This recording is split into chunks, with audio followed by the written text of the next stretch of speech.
तर तो सांगतो की साधारण मी त्यावेळेला PhD करत होतो आणि आमच्या मामाने जतच्या यात्रेत आमचं लग्न ठरवलं.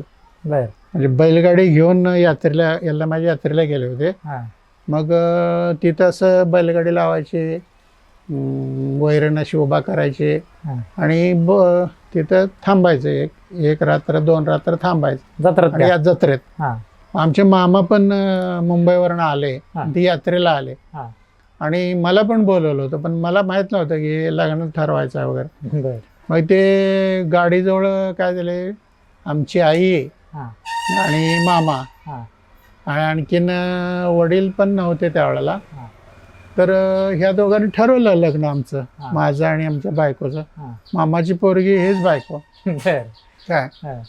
मग पसंतीचा किंवा बघायला जाण्याचा असा काही प्रश्नच नव्हता, कारण ते माहितीच सगळं होतं.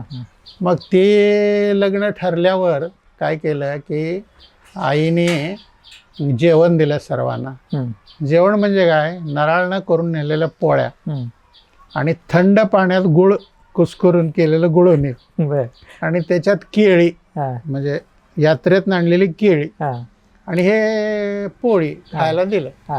हे लग्नाच्या ठरवण्याचं जेवण आमचं.